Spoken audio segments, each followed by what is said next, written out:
Lecciones del bautismo, ¿verdad? Hemos tenido varias clases ya con la ayuda del Señor. Y hemos estado tomando para esas clases el catecismo bautista. Y hoy hace 8 quedamos en una pregunta que vamos hoy a elaborar a manera de defensa, ¿verdad? En cuanto al credo bautismo. Y por qué no nos inclinamos por el paidobautismo. ¿Alguien recuerda estos dos conceptos? ¿Qué es el credo bautismo? ¿Recuerdan, hermanos? No todos, ¿qué le parece? ¿Recuerdan el credo bautismo? Hoy lo hablamos de la madrugada. Sí, Olger no. No es que se calle, es que luego de último, porque yo sé que usted sabe. Quiero que ejercite sus memorias. ¿Ah? ¿Cuál? Paidobautismo, exacto. Ajá. Cuando hablamos de paidobautismo, estamos hablando de bautismo de infantes. Entonces, el credo bautismo es el de creyentes. Ahí está. Entonces, asocien eso. De hecho, el hermano Olger dio una ilustración que me gustó mucho. Acuérdense de la pedofilia, ¿verdad? El hermano había acotado algo muy importante. El paidobautismo viene de esa palabra, ¿verdad? Y pedofilia quiere decir ¿qué? Alguien que está abusando sexualmente de niños y todo eso. Entonces, tiene que ver con infantes. Paidobautismo, bautismo de infantes. Credo bautismo, bautizamos gente que primero cree. Ok, hoy vamos a hacer entonces una clase, yo sé que muy esperada, en donde vamos entonces a abordar el tema del paidobautismo, porque consideramos que eso no es bíblico, ¿verdad? ¿Y ahora sí decir algo, hermano Olger? Ok, excelente. Sí. Gracias, hermano. Por eso yo me gusta dejarlos de último, porque yo sé, quiero primero ejercitar a los hermanos. Ahora, vamos entonces a estar en la pregunta 98 del Catecismo de Bautista. ¿Por quiénes deben ser bautizados? Esa es la respuesta que vamos a abordar en 2 clases. ¿Quiénes deben ser bautizados? ¿Por qué no deben ser bautizados los infantes, los niños? Niños recién nacidos. ¿Por qué no? Y también, ¿por qué consideramos que es más prudente que se bauticen personas mayores de edad? ¿Ok? Dice 2 Corintios 13:8, leo para ustedes, porque nada podemos hacer contra la verdad, sino a favor de la verdad. Escuche bien esto que dice Pablo en 2 Corintios 13:8, porque nada podemos hacer en contra de la verdad, sino solo a favor de la verdad. Por lo tanto, debemos orar a Dios para que sea el Espíritu Santo quien es el que guía hacia toda verdad. El Espíritu Santo es el único que puede guiarnos hacia toda verdad. De modo, hermanos, que como siervos de nuestro Señor Jesús, en el espíritu de mansedumbre, intentaremos persuadir a cualquier hermano que abrace el paidobautismo, ya sea en el juicio o en la práctica. Anhelamos que Dios les lleve a una reflexión diligente sobre estos argumentos que daremos. Hermanos, entonces, esta clase de hoy la vamos a hacer así. Yo voy a dar un argumento, lo explico, y ustedes pueden participar. Luego otro argumento lo explico y ya pueden participar, ¿saben? Entonces, cuando yo termino, el primero que levante la mano y ahí vamos, en orden, en ese sentido. Primer argumento que muchos usan para bautizar niños y es el pacto como razón para bautizar infantes. Muy bien. Entonces, una base que algunos hermanos en Cristo tienen para bautizar niños es el pacto de redención. En cuanto a esos hermanos que fundamentan sus argumentos para el bautismo infantil en una respuesta o en una supuesta santidad pactual, o asociación a la iglesia a través de los padres, miembros, entendemos que ellos se equivocan. En Génesis 17, 10 al 14. Lo pueden apuntar, si son rápidos en ir ahí, pueden ir ahí. Génesis 17, 10 al 14. Dice lo siguiente, eso es en relación a Abraham. Este es mi pacto con ustedes y tu descendencia, le está hablando Dios directamente a Abraham, después de ti, y que ustedes guardarán. Todo varón entre ustedes será circuncidado y serán circuncidados en la carne de su prepucio.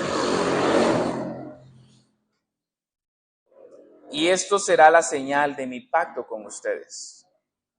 A la edad de 8 días será circuncidado entre ustedes todo varón por sus generaciones, asimismo el siervo nacido en tu casa, o que sea comprado con dinero a cualquier extranjero, o que no sea de tu descendencia. Ciertamente, ha de ser circuncidado el siervo nacido en tu casa, o el comprado con tu dinero. Así estará mi pacto en la carne de ustedes como pacto perpetuo. Pero el varón incircunciso que no es circuncidado en la carne de su prepucio, esa persona será cortada de entre su pueblo, ha quebrantado mi pacto. Ok, estamos leyendo Génesis 17. En Génesis 15:6 dice la escritura que Jesús fue justificado por su fe. Génesis 15:6 dice que Abraham fue justificado por la fe sola, sin obras. Resulta que Génesis 15:6, en el orden cronológico, sucedió 15 años antes de Génesis 17. O sea, Abraham creyó a Dios, fue justificado. 15 años después, Dios le vuelve a hablar con los detalles del pacto, que es lo que acabamos de leer en Génesis 17. Ahora vienen unas preguntas para reflexión y pueden participar con un sí o no. ¿Recibió Lot, el justo Lot, quien era salvo, esa señal del pacto de la circuncisión, sí o no? Primero que nada, ¿era Lot salvo? En el Nuevo Testamento la Biblia le llama justo. ¿Ya que sí? Ok. Este pacto de redención tenía una señal, la circuncisión. ¿Recibió Lot esa señal? No. ¿Era salvo? Sí. Fue salvo. Es decir, él estaba introducido en el pacto de gracia. No todo israelita, pregunta, ¿todo israelita circuncidado era salvo? No. ¿Qué pasaba con las mujeres? Ahora bien, si los israelitas tenían esclavos sirviéndoles, siervos, tenían que ser circuncidados. Por ser circuncidados, ¿esos esclavos eran salvos? ¿Entraban en el pacto? No. Entonces, la señal del pacto en el Antiguo Testamento era la circuncisión. Era una señal. Ahora bien, anoche yo no pude dormir, hermanos, algo raro pasó. Son esas noches que usted no puede dormir. Yo no sé. Estamos cansados, ¿verdad, hermano? Y bueno, me puse a escuchar al hermano MacArthur debatiendo con R.C. Sproul sobre este tema. Y me encantó un argumento de MacArthur en cuanto a la circuncisión. Él dice, en cuanto a la parte de salud, ¿verdad? De la circuncisión, recuerden que Dios les dice circuncisen, recuerden que Israel está en zonas desiertas y la arena y todo eso producen infecciones y todo eso. Entonces, si la circuncisión era algo también relacionado con la salud del pueblo, era saludable. Y dice MacArthur, Dios les da la circuncisión para que se den cuenta cuán profunda tiene que ser la limpieza que yo tengo que hacer en su corazón. Así de profundo, así de sucio está su corazón, que la señal de la circuncisión es una señal de que yo debo limpiar su corazón tan inmundo y debo ir tan profundo para que realmente sean limpios. Ahora, no todo Israel fue salvo, ¿verdad? Como bien dice el pastor, no todo el circunciso era circunciso de corazón, no todo el mundo era salvo. Por lo tanto, usar eso como esa señal, como algo que garantiza que esa persona entre en el pacto, no es bíblico. Según Efesios 1:13, antes de ir ahí, quiero usar una cita que recuerdo que estábamos ayer conversando el pastor y yo. Vayamos por favor a Romanos capítulo 2, por favor. Romanos capítulo 2. Rápidamente, Romanos capítulo 2, y leemos el verso 28, por favor.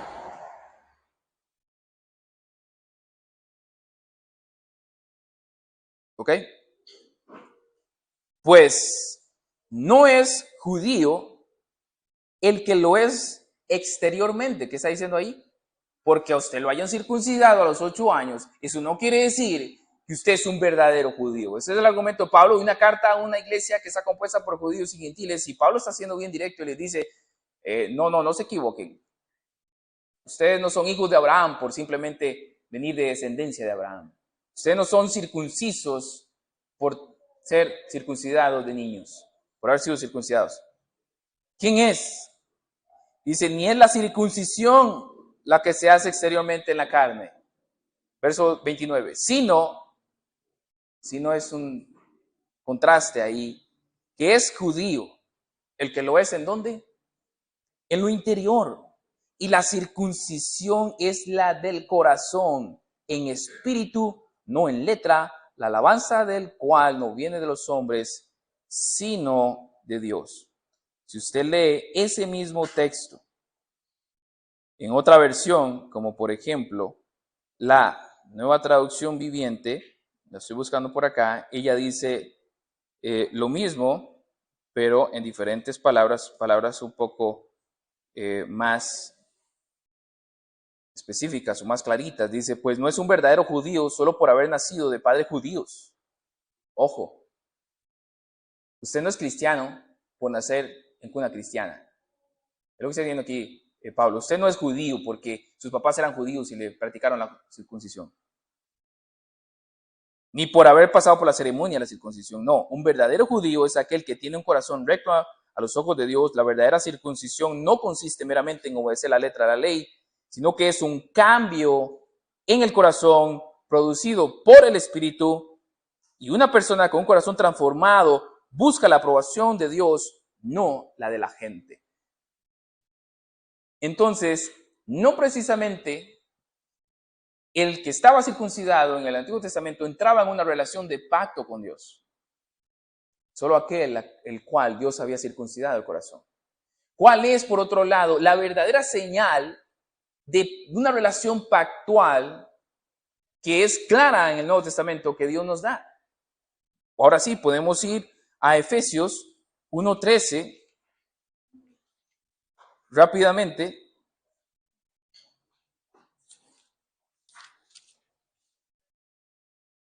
Y dice la palabra de Dios así: en él también vosotros, en él, y eso hablamos, recuerda, estar en Cristo, lo hablamos de hoy en 8, por eso este texto tiene que ver con estar en Cristo primero. Si no está en Cristo, el resto no se cumple.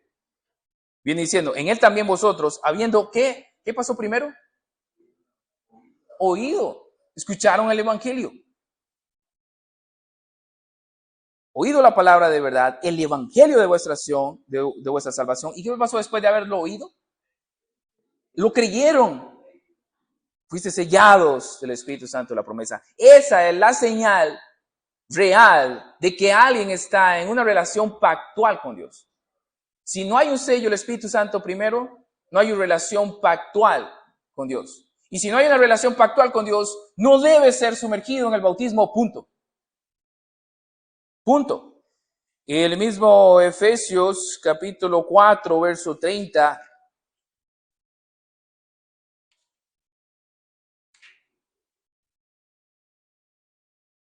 Y no contristéis al Espíritu Santo de Dios, con el cual, ¿qué? Fuisteis sellados para el día de la redención. Una esto con Romanos 2. ¿Y qué dice Romanos 2? El verdadero circunciso es el que Dios circuncidó en el corazón. Y el que fue circunciso en el corazón Dice la aplicación del texto, ya no busca agradar a los hombres, me interesa un comino la opinión de los hombres, no me importa lo que piensen los hombres, ahora me importa lo que dice Dios. Y si Dios dice A, es A. Y si Dios dice B, es B. Punto. Entonces yo sigo a Dios. Un verdadero creyente, la verdadera señal de que alguien está en relación pactual con Dios, que está en Cristo, entonces obedece a Dios y no a los hombres. Como oraba antes, si alguien está en esa relación con Dios y no se ha bautizado, tu siguiente paso de obediencia es bautizarse.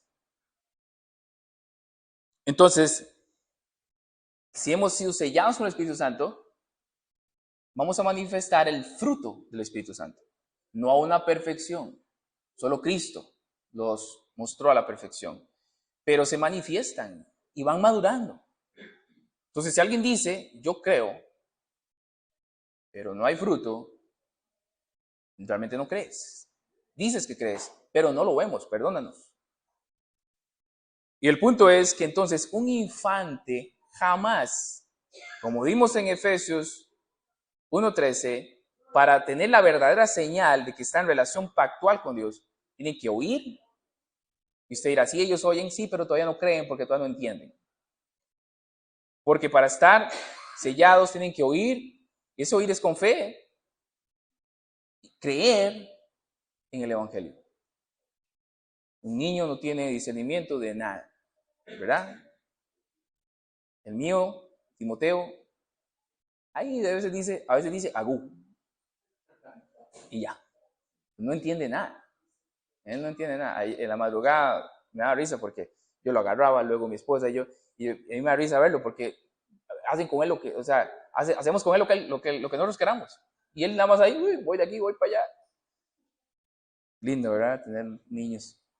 ¿A qué le está diciendo ya? Bien, hermanos, entonces hay un asunto con esta relación pactual. La señal que nos habla el Nuevo Testamento es de alguien sellado con el Espíritu Santo. Y un infante no es sellado al Espíritu Santo, a menos que primero desarrolle su intelecto, su conciencia, escuche, entienda, crea en el Evangelio. En Romanos capítulo 4, 9 al 15, Pablo, recuerden algo para interpretar bien Romanos capítulo 4. La carta de Romanos, el principal mensaje de la carta de Romanos es la justificación por la fe sola. La fe sola, sin obras. ¿Ok?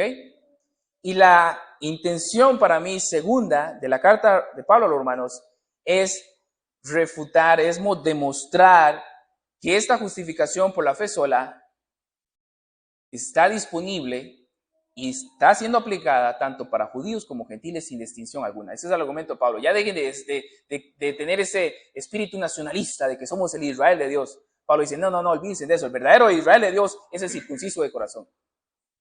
En un meme ahí decía uno con otro, eso que pasan 3 imágenes, y en la primera imagen arriba decía, Israel es el pueblo de Dios. Y en la segunda imagen le refuta al otro y le dice, el Israel de Dios cree en Cristo. Entonces ya en la parte de abajo queda callado así con el judío. El Israel de Dios cree en Cristo. Y esa es la iglesia. Muy bien, 4 de 9 al 15 dice, es pues esta bienaventuranza, hablando de David, que cita el Salmo que dice, bienaventurado el varón al cual Dios no le imputa, no le toma en cuenta su pecado. En el 9, 4:9, verso 9 dice, ¿es pues esta bienaventuranza solo para los de la circuncisión o también para los de la incircuncisión? O sea, esta relación de pacto, de gracia, esta salvación por la fe sola, no es solamente para los judíos, sino también para los no judíos. Porque decimos que a Abraham le fue contada la fe por justicia. Y como vimos antes, ¿cuándo le fue contada su fe por justicia? ¿Antes de Génesis 17 o después de Génesis 17? Antes, sin haber recibido la señal. ¿Pero qué pasó con él? Él creyó. Y esa es su fe, le fue contada por justicia. ¿Cómo pues le fue contada? ¿Estando en la circuncisión o en la incircuncisión? No en la circuncisión, sino en la incircuncisión. Ese es el argumento de Pablo. apelando a que la salvación no es por obras. Él recibió la salvación 430 años de que viniera la ley de Moisés. Imagínense, estaba 430 años lejos y ya fue salvo. La ley no había sido dada. Eso es lo que Pablo viene argumentando. ¿Cómo pues le fue contada? ¿Estando en la circuncisión o en la incircuncisión? No, en la circuncisión, sino en la incircuncisión. Recibió la circuncisión como señal, como sello de la justicia, de la fe que tuvo estando aún incircunciso. Vean, hermanos, o sea, primero creyó y luego la señal le fue dada, pero primero creyó. Para que fuese padre de todos los creyentes no circuncidados, a fin de que también a ellos la fe les sea contada por justicia. Cuando el ladrón en la cruz creyó, él fue salvo. Y si no hubo señal ahí del bautismo ni nada, él no pudo hacer nada, pero fue salvo. Porque Cristo se bautizó por él. Cristo fue y obedeció el bautismo porque era necesario que se cumpliera toda justicia. Porque él iba a imputar toda su justicia al que creyera en él. Dice que como sello de la justicia de la fe que tuvo estando aún incircunciso, para que fuese padre de todos los creyentes no circuncidados, a fin de que también a ellos la fe les sea contada por justicia. Padre de la circuncisión para los que no solamente son de la circuncisión, sino que también siguen las pisadas de la fe que tuvo nuestro padre Abraham antes de ser circuncidado. El argumento de Pablo es la fe primero. La fe luego produce obras. Por la fe, Abraham creyó. Y Abraham no argumenta con Dios luego la señal. ¿Cómo que tengo que circuncidarme? No, ya Abraham tiene otro corazón. ¿Tengo que circuncidarme? Sí, Señor. Sí, Señor. Entonces, y esa es la señal. Cuando lo vimos en las 8, el que se bautiza está diciendo que Cristo es su Señor. Porque ya creyó. Ya oyó con fe, creyó en el Evangelio y está testificando de que Él ha creído. Y ahora Jesús es su Señor. Él va a ser obediente a su Señor. Es obediente a su Señor. En cuanto también a la otra señal que vimos, que Jesucristo mismo testifica que Él fue bautizado en Cristo. Eso lo vimos ya. Entonces, la promesa fue realizada mediante la fe, dice el verso 13, porque no por la ley fue dada a Abraham o a su descendencia la promesa de que sería heredero del mundo, sino por la justicia de la fe. Porque si los que son de la ley son los herederos, vana resulta la fe. Entonces, si un niño, un infante, se bautiza, porque sus padres están en una relación de pacto con Dios, entonces aplica lo mismo. Entonces, vana la fe. Ese niño entonces es cristiano y está en una relación pactual con Dios porque tuvo el privilegio de nacer en una familia cristiana. Automáticamente está en pacto con Dios, hasta que no se demuestre lo contrario, ¿verdad? Ese es el argumento. Está en una relación pactual hasta que con su conducta no demuestre lo contrario. Entonces vana es la fe. Entonces vana es la fe. Entonces ahí por obras. Dice el hermano MacArthur en ese debate, soteriológicamente hablando, ¿qué dijo, hermano? O sea, la soteriología, la doctrina de la salvación, para los niños, eso es una confusión. Están confundidos. Imagínense de explicarle todo eso al niño y decir, bueno, entonces, ¿soy salvo o no soy salvo?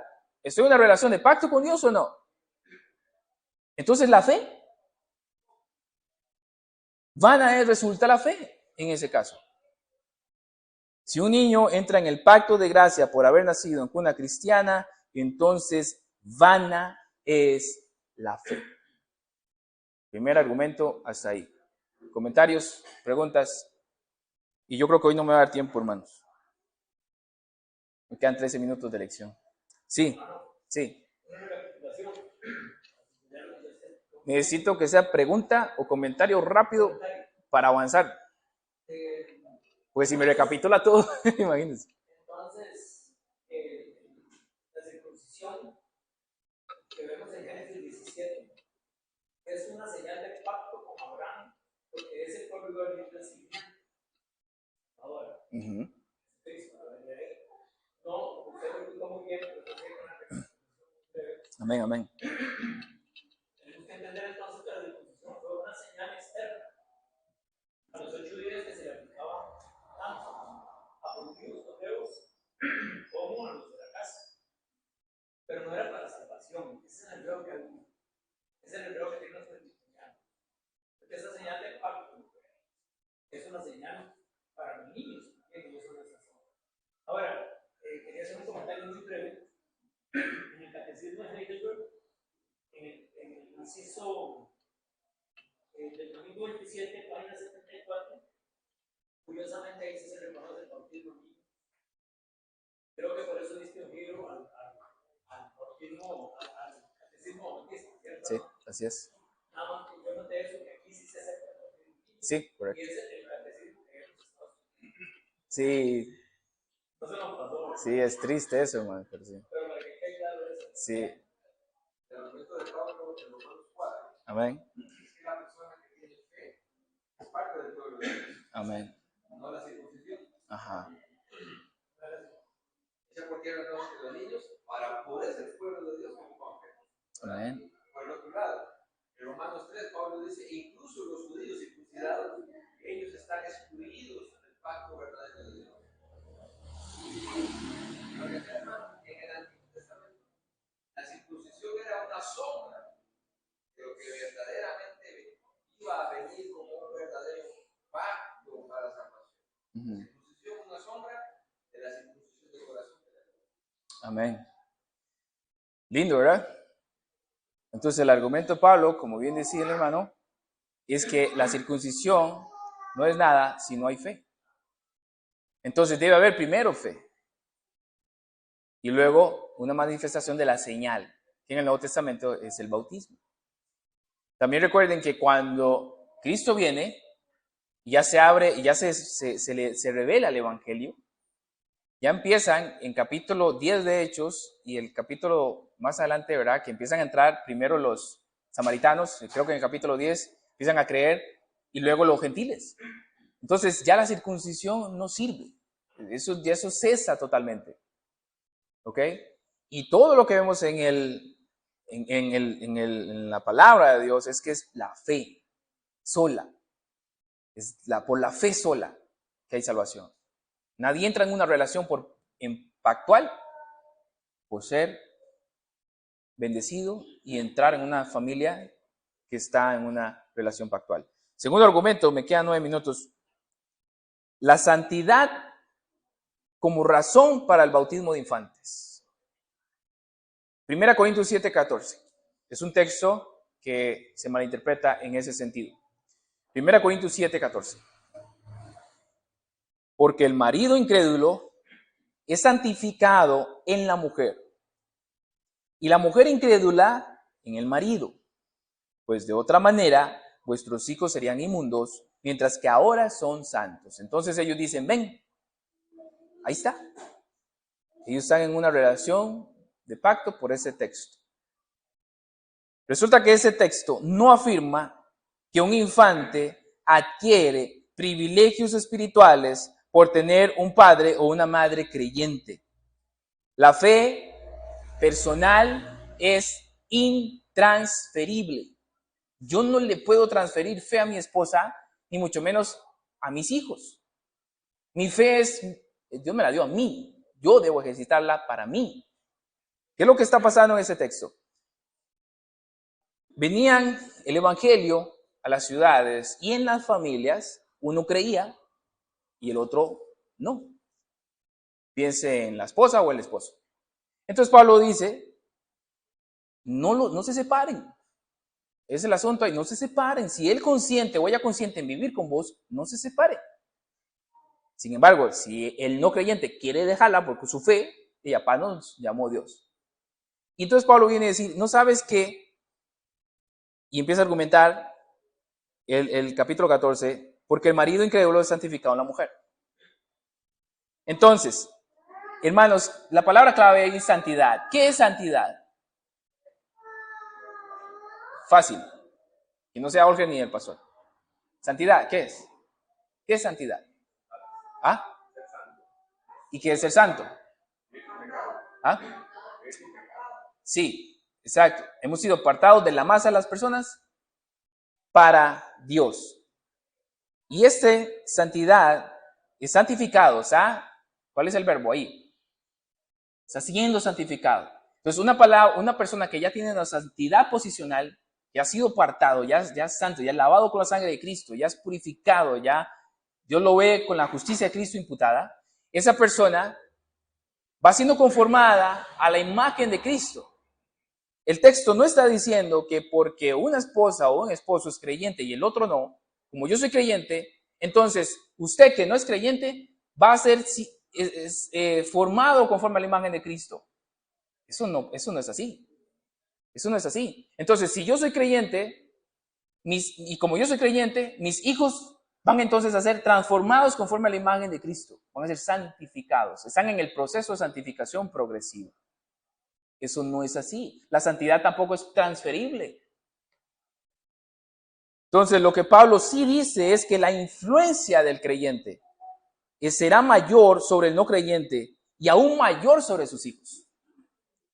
El creyente ya no va a traer reggaetón a la casa.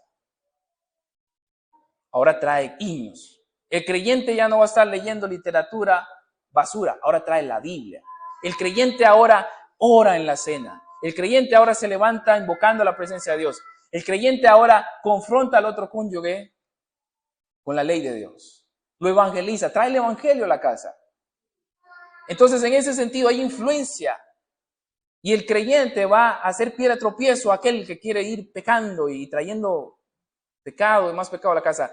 Eso incluso nosotros lo vemos. O sea, cuando hay uno creyente y convive con un creyente, el creyente, si anda obedeciendo al Señor, trae mucha influencia a la casa. Y por lo general, el no creyente llega a creer. Más si el creyente es hombre. Si el creyente en el hogar es hombre y la mujer no, mis hermanos, según las estadísticas, claro, eso está en la soberanía de Dios, pero según las estadísticas, es muy probable que toda su familia venga a Cristo, porque la influencia del varón en casa es por sí ya bíblica. Él es el que tiene que dar la mayor influencia.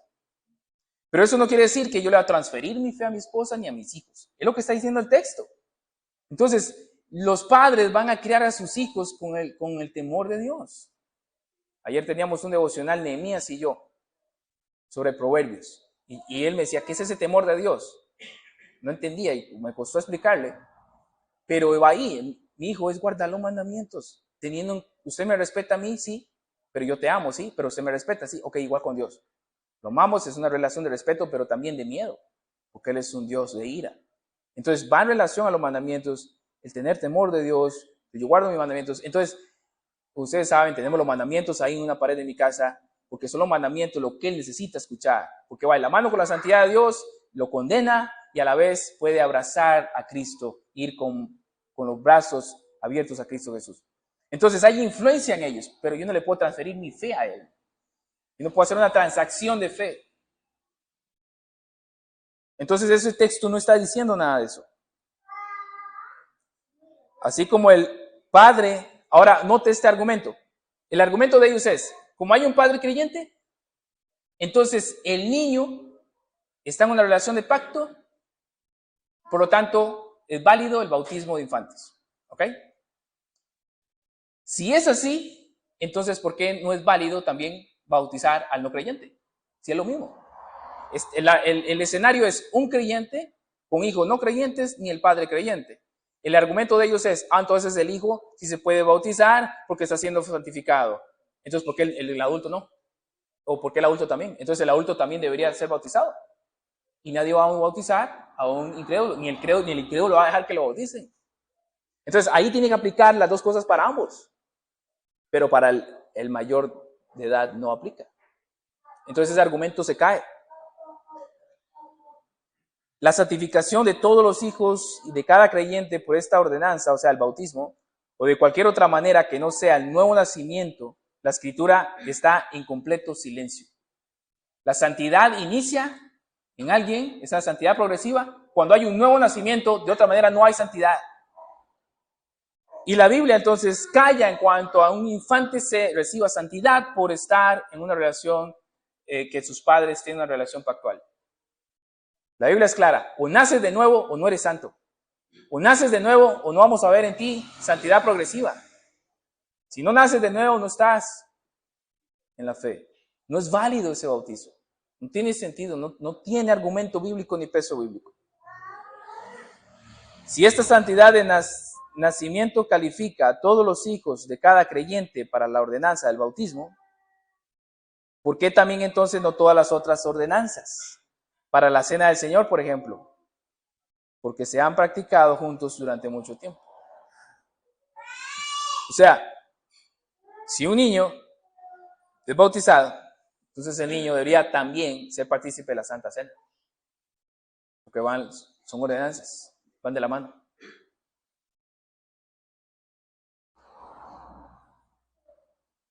Hasta aquí, preguntas, comentarios.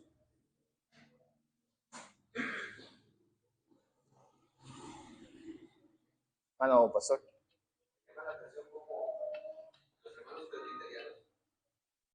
Por aferrarse a algo que no tiene un sustento bíblico, pasan por encima a otros pasajes bíblicos claros que ellos saben. Por ejemplo, el argumento de Pablo en Efesios capítulo 2 que dice que nosotros, por naturaleza, o sea, por nuestra naturaleza humana, somos hijos de ira. O pasan por encima de esos textos para decir, no, nuestros hijos son del pacto. ¿Y quién es el texto? ¿Cuál es? Efesios 2, 3. Adelante. Hay otro versículo. Amén, amén. Que explica el evangelio. El tipo no es un niño. Está leyendo Isaías 53 y no lo comprende. Entonces, ¿qué hace Felipe? Le explica el evangelio. Y cuando van caminando y ven que hay agua, el grupo le pregunta: ¿qué me impide que sea bautizado? Eso refleja entonces que él primero creyó, que al creer en el evangelio, es decir, que el bautismo está explicando. Entonces, Felipe fue bautizó al grupo porque creyó que un niño no puede hacer eso. Entonces, para terminar, haciendo un parangón aquí con, por ejemplo, no lo permitiríamos, sino el catolicismo romano, hay una palabra muy de domingo que se llama oxímoron. Oxímoron. Sí. Con R, oxímoron. Para decirlo en cristiano, significa contradicción. Ok. Por ejemplo, cuando sabemos que nosotros somos salvos por la sangre de Cristo, cuando el Espíritu Santo nos regenera, somos salvos. ¿Cómo es posible que el catolicismo romano vaya a decir que al bautizar, ya sea por aspersión o evolución, porque ellos no creen en inmersión, en la práctica, una persona va a ser salva? Eso es un oxímoron con respecto a que contradice la obra de la cruz. Y está diciendo que la salvación viene porque lo decreta una institución y un catecismo. Y si usted lee los numerales en el catecismo que hablan del bautismo, 4 numerales se contradicen. Entonces es interesante y subrayo lo que usted estaba enseñando. Ellos creen que si entonces y yo somos padres de un creyente, somos creyentes, somos católicos, nuestro hijo menor va a ser bautizado, primero damos el permiso. Y segundo, tenemos que ser creyentes. Y otro símbolo es que es por invención, cuando la palabra bautizar significa que es por aspersión y la palabra bautizar significa sumergir. Otra contradicción, ¿cómo va a ser posible que el bautismo va a ser por aspersión o unción y no por invención? Entonces son cosas que uno las ve hasta los años, para que vean lo serio que es, lo terrible que es esa doctrina. Es absolutamente satánica. Claro, es peligroso. Que quede claro eso, o sea, que ese es un gran error, que eso no lava el pecado al final, ni que genera nada. Amén. Lo dijo el pastor, la bendición está en la gramática. Amén. Los hermanos presbiterianos dicen y se agarran de la circuncisión del Antiguo Testamento, ¿verdad? Pero Pablo dice ahí en Efesios 2:3, nosotros éramos, incluyéndose él, siendo circuncidados, éramos nosotros también hijos de ira.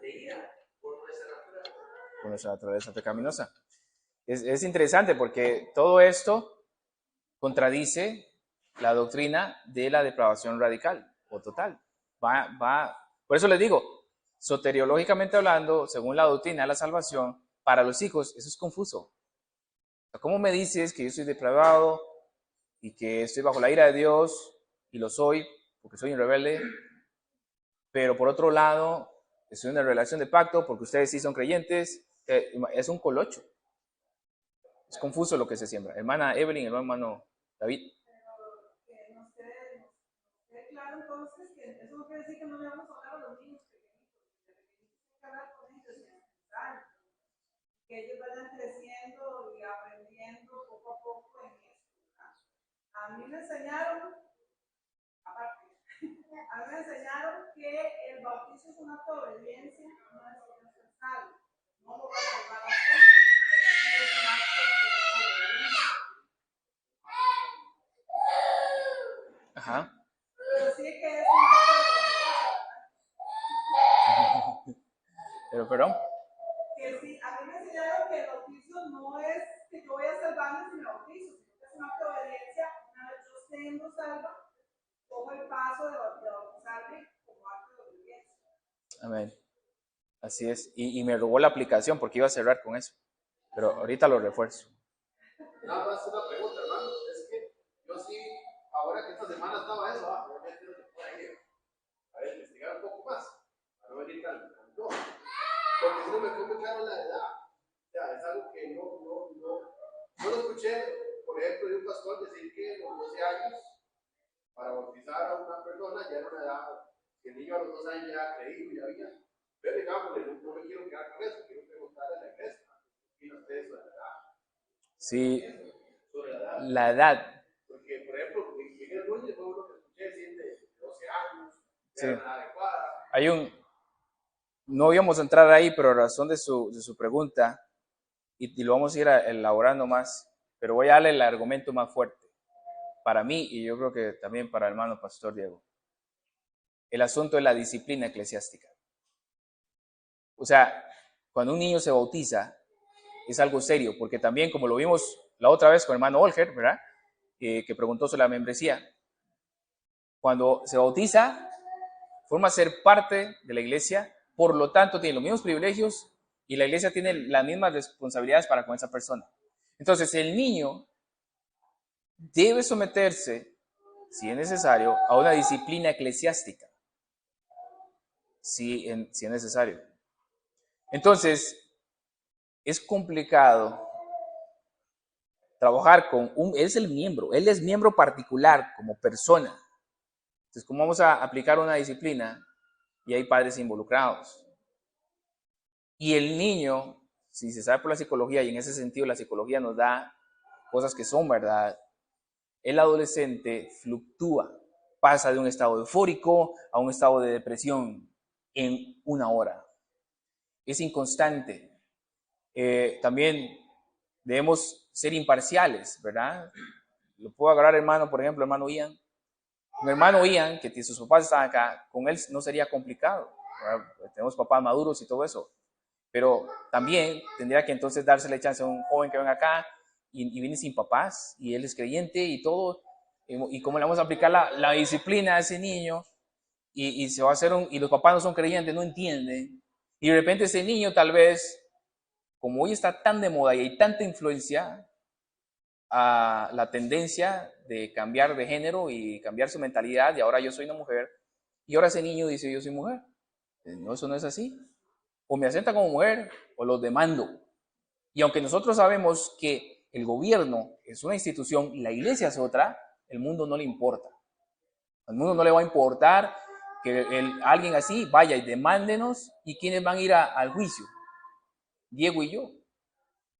Y primero a Diego porque él empezó primero como pastor.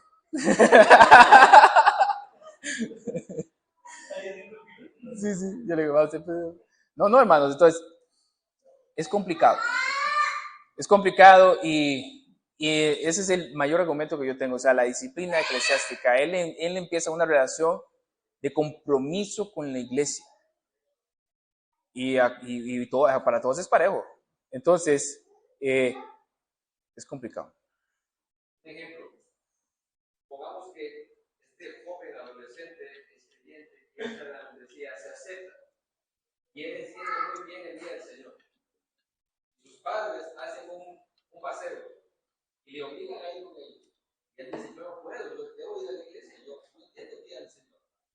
Y si él no va, entonces los padres se van a volver en contra de la iglesia, en contra de los pastores, van a decir, los están manipulando, les están lavando el cerebro, ya no quieren a nosotros, están robando a nuestros hijos, tantas cosas que pueden inventar y pueden involucrar un problema a la iglesia innecesariamente, que cambiaría si él es mayor.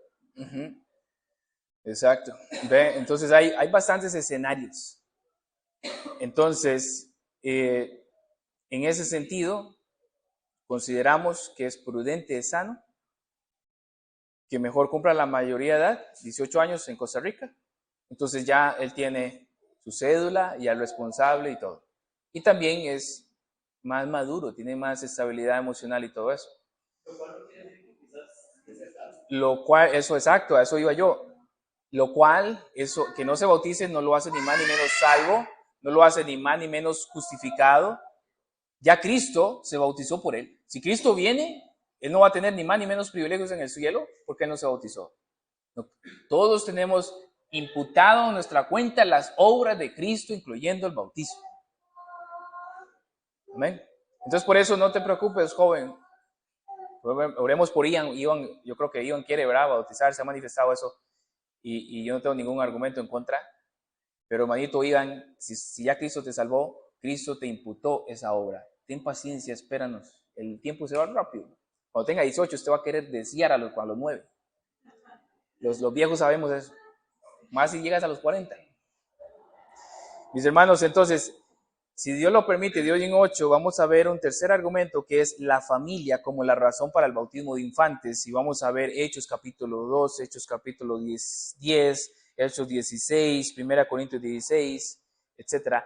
Y vamos también a empezar con el cuarto argumento, que es la tradición o la historia, que es donde vamos entonces a traer fuentes primarias de personajes históricos cerca a los apóstoles, que algunos hermanos paidobautistas cuando lo leen dicen, ve, ellos se bautizaron siendo infantes, pero vamos a demostrar que ninguna de esas fuentes primarias dice explícitamente que eso fue así.